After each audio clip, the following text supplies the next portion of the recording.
There was this whole telephone network that they had set up, and they were calling each other on old phones, and it was great. That was really neat, Mackie. We here at Macintosh Library just got back from an amazing trip to Vintage Computer Festival MidWest. Whew, boy, are my arms tired. Mackie, we flew in. Oh, yeah. Hi, everyone. This is our first time at Vintage Computer Festival Midwest. It was also the show's first time at a new venue. And I thought it would be great to show everyone how the convention went overall and kind of narrate my experience throughout the wonderful weekend in Schaumburg, Illinois.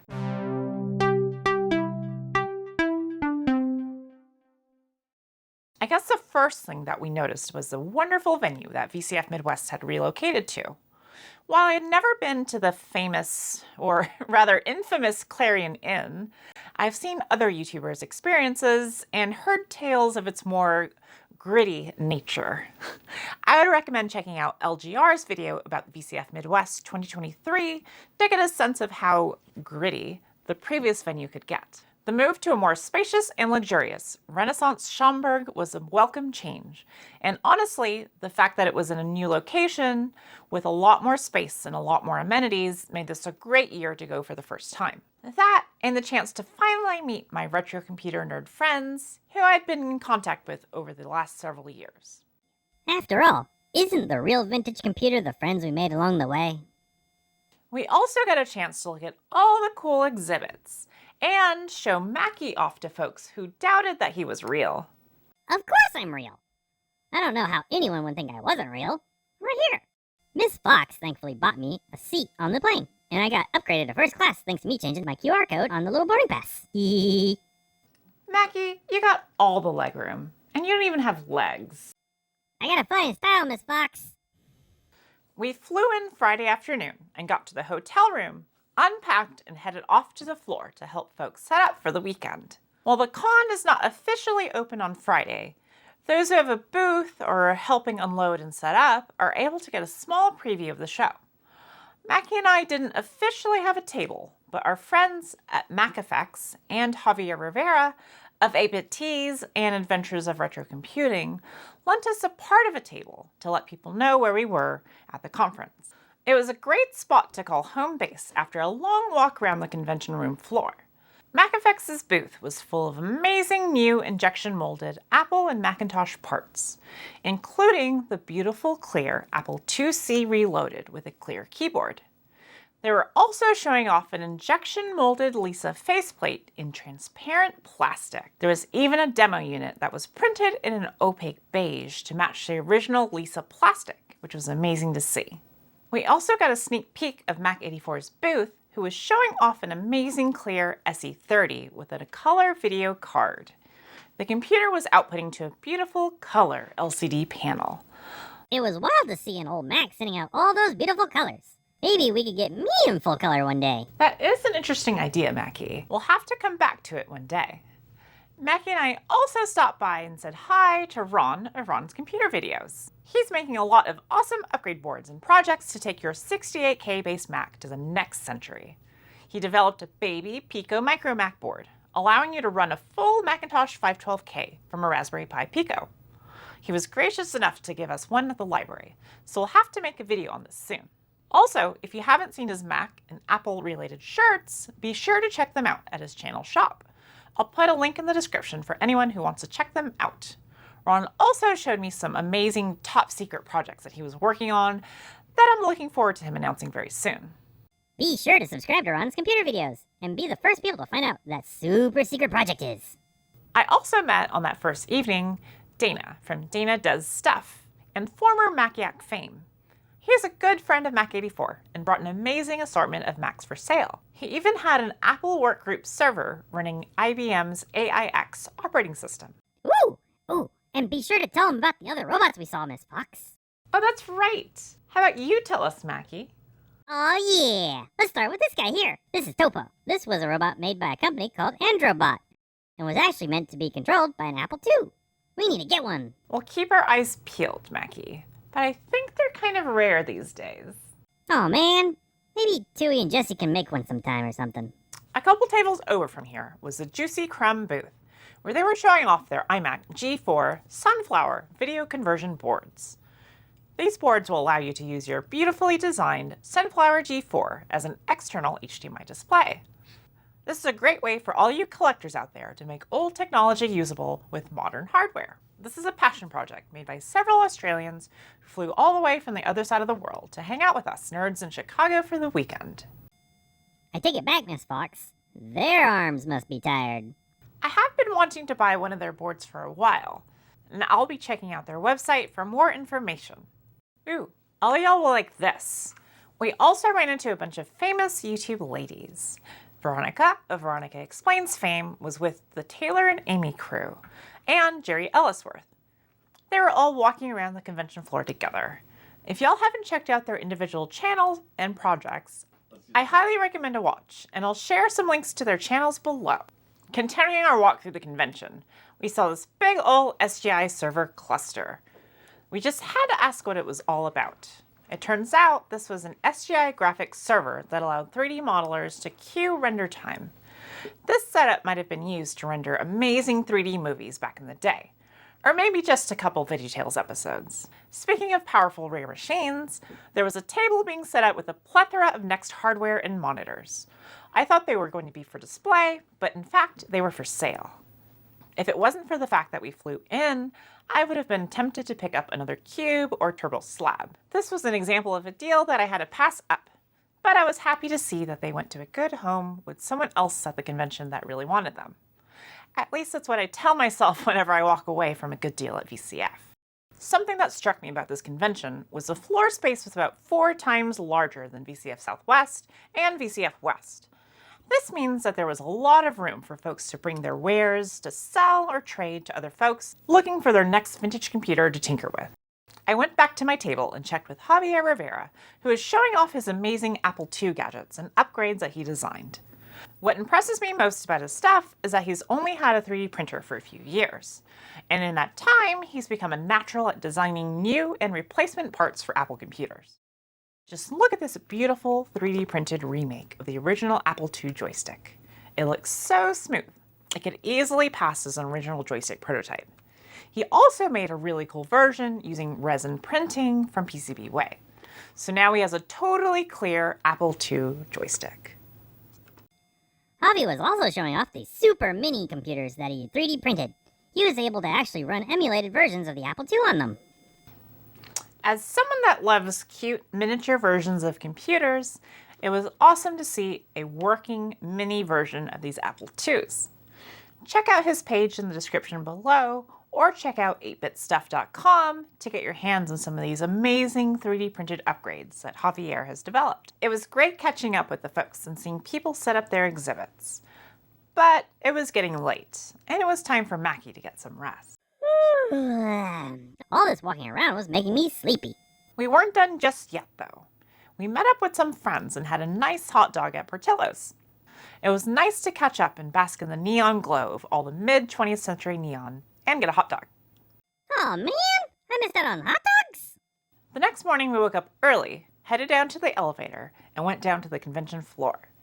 Mackie and I were walking around the exhibition area, but this time it was full of people. We got to meet a few fans of the channel, and also we met some people who thought Mackie was just neat. Oh man, I remember this morning, Miss Fox. There were so many people. It was awesome. I wonder how many photos I get to be in. Hee. As we were walking in, we saw Tech Night's amazing Weather Channel booth, complete with a real Weather Star machine. I have a soft spot in my nostalgic heart for the 90s Weather Channel, and it's cool seeing the actual hardware that was behind it all. Continuing our journey, we saw an awesome booth, all about timeshare computing. They had a mainframe booted up with a massive spinning hard drive. Ooh, I remember this one too. When we were walking past it, the hard drive clicked on and started blowing wind at us. If I had hair, it surely would be knocked back. That's a lot of power. Timeshare computing was super important in the pre-personal computer era. People used to have just a terminal or even just a teletype, and they would remote into a mainframe computer. All the computing power was essentially off-site. I briefly touched on how timeshare computing was a pivotal part in the educational computing revolution of the 70s and 80s in our MEC history video. Be sure to check it out if you want to learn more. Once we got back to our booth, we were met with a group of fans who wanted to chat, grab a sticker, or just say hey to Mackie. As some of you know, we gave away some mini Mackies to some of the first folks that stopped by our booth. We didn't have enough for everyone, but that's okay. We'll bring some more next VCF we go to. Miss Fox and I were having so much fun that we were almost late to the YouTubers panel. Oh no, I remember that, Mackie. We had to rush over to the panel room and made it just in time. And I was definitely nervous being in front of so many people. But the questions were a great icebreaker, and I eventually felt like I was just chatting with a bunch of friends. I'll post a link to the full video in the description, where you can watch the full YouTuber panel. It was an honor to be asked to take part in this year's Streamers panel. I always get nervous when I'm on stage in front of dozens of people, so please forgive any flubs I made on stage when I talked. That being said, I love these types of panels, and if I get the opportunity to do one again, I'm all for it. After the talks, we walked back onto the convention floor to get away from the temptations of the VCF MidWest auction. I figured this would be a great time to actually talk to some of the folks and get a closer look at some of the exhibits on display. Here we have the Logical Machines Corp, or Lomax Atom, or at least the terminal component of the system. The actual central processing unit was bolted to a desk, as you can see here. I love seeing these super rare and niche machines. This table also had some amazing examples of Heath's personal computers, the Z89 and an awesome Gateway 2000. This looks very similar to my grandma's old computer. And of course, most of this was for sale, along with a bunch of PCI cards, graphics cards, upgrades, and software. And a few tables over, I noticed an amazing array of computers and interface devices made for people who had visual impairments. This exhibit was entitled Computers in the Dark and was hosted by Isaac, who uses these machines regularly. First, he showed me his Telesensory Systems Inc.'s Opticon Model R1D, which is a tactile camera. It uses a bunch of tiny metal rods that move up and down to the contrast of what the camera is seeing. This was used all the way back in the 70s to allow visually impaired folks to read books by touch or even read graphs and charts that normally would be difficult to translate to Braille. Isaac mentioned how when he went to the previous VCFs, there wasn't anyone showing off systems meant for visually impaired folks like him. So he decided to make his own booth this year. I thought that his Braille-based PDA, the Braille Note M-Power from Humanware, was a particularly interesting bit of technology. It allows the user to check email and surf the web, all with Braille. I use like on the everyday. I use this one every day. Oh, that's cool. Yeah, it's got a QWERTY keyboard. It's got so many ports. It's got PCMCIA. Oh, wow. And then all these guys. Wow. And Bluetooth. So do you hook this up to a PC? Well, you can, but I use it in its standalone mode. Oh. So it's talking right now. Yeah. There was also this cool 81-column Braille machine from Blaze Engineering called the Power Braille. This allows folks to actually use an 80-column terminal and read out the text line by line. This looks like a very similar device that was used in the movie Sneakers from 1992, used by the character Whistler to hack into the mainframes using a quantum encryption device. The empty space in the back is where a conventional keyboard would sit, allowing the user to input commands from a typical QWERTY keyboard onto their computer, and read the output via Power Braille. It was so cool to see how computers have always been helping out humans. I'm really interested to see how this line of technology changes over the next few years as AIs like me pop up in new places. I think at least some of us will be able to help some people out. Next time you're at VCF MidWest, I highly recommend checking out Isaac's booth. And here we have the Core 64 gang. These guys make awesome interactive examples of core memory. Core memory uses the properties of current through a wire that induces a magnetic field on a ferrite ring. This essentially magnetizes the ring and stores that as a bit. Core 64 has made some amazing interactive, light-up, educational-based core memory units that help you learn how electronic circuits work, all the way down to the bit level. They do amazing work and have a myriad of boards available on their website at core64.io. Walking back to our booth, we got to meet Krusty, the poor Mac that was buried and somehow still worked after some tinkering. I had to shield Mackie's eyes from poor Krusty. There's not enough retro bright solution in the world to help that poor fella out.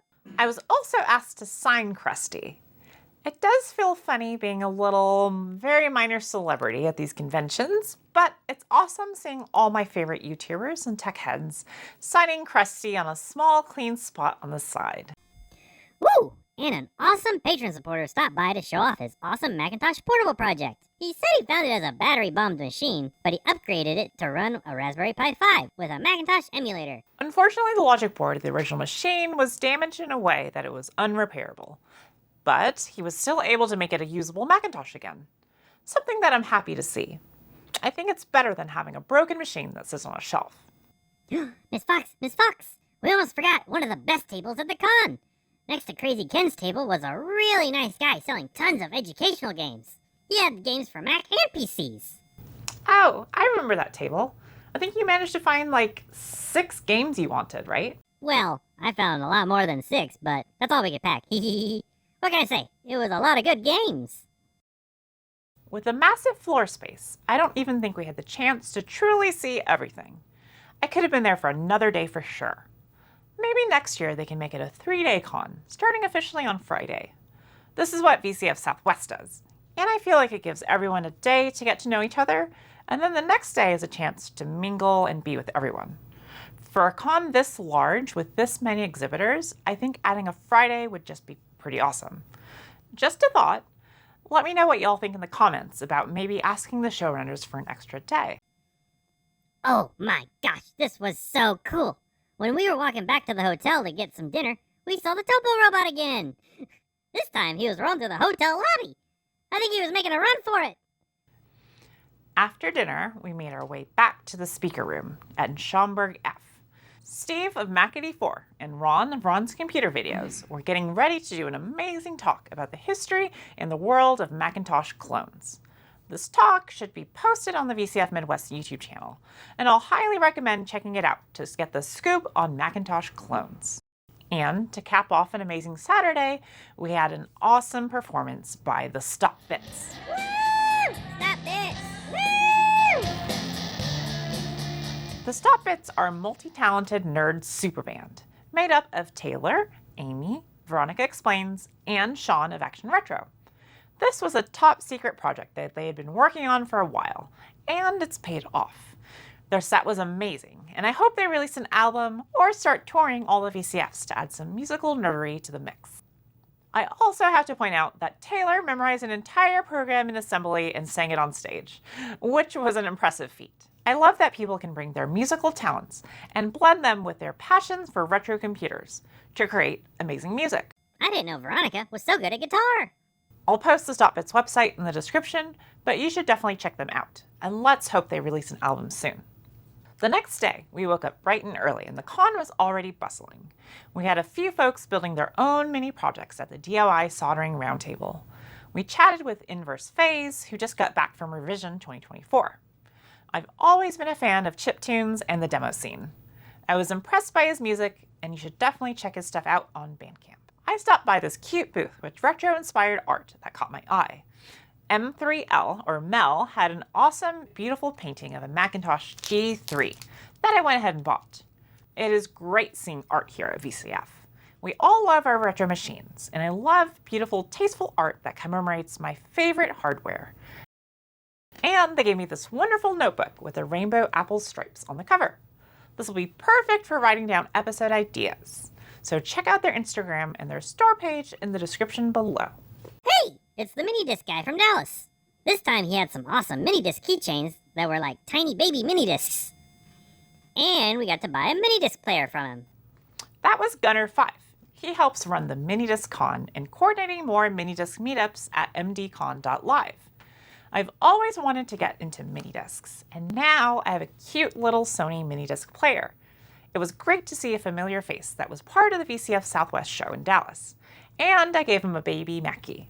And in exchange, I got a really good deal on a pack of discs and this mini disc player. I hope to see him in future conventions. Continuing our journey across the convention floor, we ran into this amazing Macintosh table. We have some rare Macintosh Plus accessories here, including 4 hard disks that are making this Mac 512K stand twice as tall. Right behind this table was an SGI Onyx 350 graphics server, now complete with googly eyes. Since it was Sunday, I had to see if there were any last-minute deals to be had at any of the vendor tables. Since we did fly in, we didn't have much room for taking back any full computers. However, I did come back with a beautiful Macintosh bag. Yeah, that was my carry-on bag on the way back. I had a ton of amazing gifts from all our fans. Had to open up some more space in our luggage. Ooh, that's a really shiny crystal dealer sign. It was sitting next to a super cute table with a bunch of iMacs and some demos playing on a terminal. And panning over, we have an IBM first laptop, the IBM PC Convertible, which was released in 1986. And next to that, we have the familiar and amazing, stylish Macintosh Portable, which released in 1989. Heading back, we stopped by Eric's booth to see how his hypercard game, Adventure, was coming along. While we were there, a wild Mac 84 stopped by to say hey to Mackie. Oh, I've always wanted to hug you in a non-threatening way. What did you buy? A lot of stuff this time. A bunch of documentation and videotapes and stuff that no one's probably ever seen before. So Mackie could watch some stuff if he gets bored one night. You know, no scary movies, but Not the Mac Recycling Center movies or anything like that. we don't need That's any good. of those. That's too scary. That's too scary for Mackie. Well, I'm glad you had a great show, and it was great to meet you, Steve. It was great to see you, and good luck with all your software upgrades in the future, Mackie. Ooh, and all you millennials in the audience will love this. It's a unique table that was showing off their amazing collection of Chuck E. Cheese animatronic computing hardware. It's Mr. Cheese's brains. That's not quite true, Mackie. These are custom boards and computers that would run the animatronics. These robots were known for their animatronic songs and dances for Chuck E. Cheese birthday parties across the United States. I know I spent many birthday parties at Chuck E. Cheese when I was a kid. Ooh, Miss Fox, you and Jessie should make a robot for the library sometime. That's not a bad idea, Mackie. I'll have to talk to Jessie about it. And before the day ended, we had to get a photo op with Crazy Ken of the Computer Clan. Gotta say, VCF MidWest was totally amazing. We got to see so many awesome projects, and we got to see all of our friends. It always feels like the conference comes to an end in the blink of an eye, but we had an amazing time in Schaumburg, and we look forward to going again next year. So yeah, that was our trip to Schaumburg, Illinois. Thank you to everyone who said hi to me and Mackie while we were there, and I hope to see some of y'all again at the other VCFs throughout the year. Oh yeah, I love these awesome plane trips. If any of you out there in TV land want to see a video all about the awesome stuff I got, be sure to check out my Patreon. I'll also be doing a short video for my patrons about my time at Galloping Ghost, the United States' largest arcade.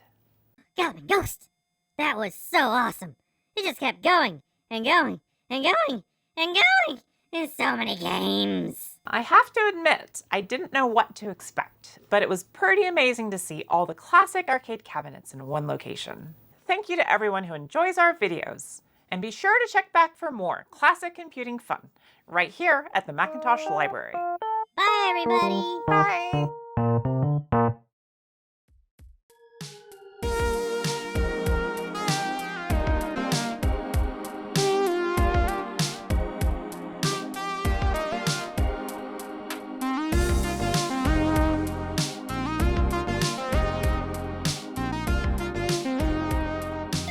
Take 11D42. Rolling that footage. This is an amazing project, and I can't see... You can't see, huh? I can tell you can't see.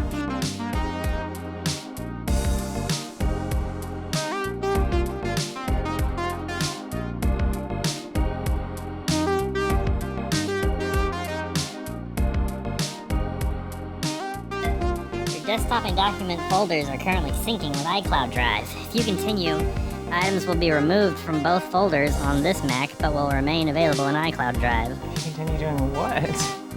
I don't know. I just opened settings.